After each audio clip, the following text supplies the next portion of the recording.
আওয়ামী লীগকে দেশের রাজনীতিতে আসতে হলে লাশের উপর দিয়ে আসতে হবে বলে মন্তব্য করেছেন খেলাফত মজলিসের মহাসচিব মামুনুল হক।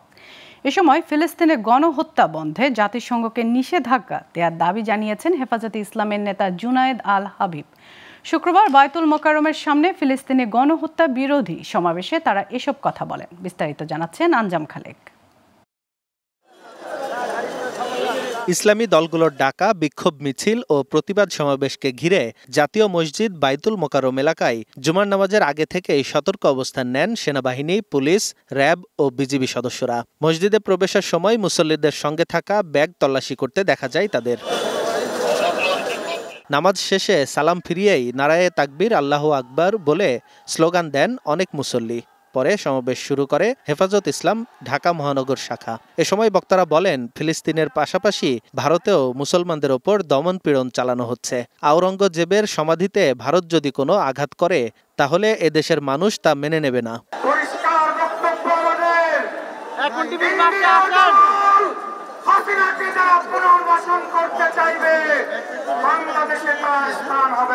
আপনাকে মুসলিম প্রধান দেশের প্রধান উপদেষ্টা হিসেবে হেফাজতের পক্ষ থেকে স্পষ্ট দাবি জানাতে চাই, ইসরায়েলের বিরুদ্ধে সকল কূটনৈতিক সম্পর্ক ছিন্ন করতে হবে। ইসরায়েলের নেতানিয়াহু, ভারতের মোদি আর বাংলাদেশের হাসিনা, এই তিনজন একই সূত্রে গাঁথা, তার মধ্যে কোনো পার্থক্য নাই।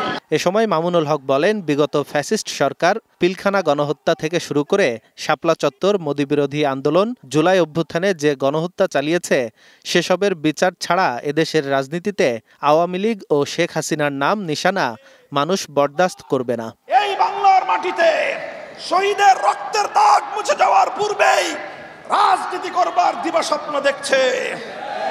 আমরা পরিষ্কার ভাষায় বলে দিতে চাই, আওয়ামী লীগ বাংলাদেশের রাজনীতিতে আসতে হলে আমাদের লাশের উপর দিয়ে আসতে হবে। ভারত ও ইসরায়েলের বিরুদ্ধে ব্যবস্থা নিতে সবাইকে ঐক্যবদ্ধ করার উদ্যোগ নিতে অন্তর্বর্তী সরকারের প্রতি আহ্বানও জানান বক্তারা। আঞ্জাম খালেক, গ্লোবাল টেলিভিশন, ঢাকা।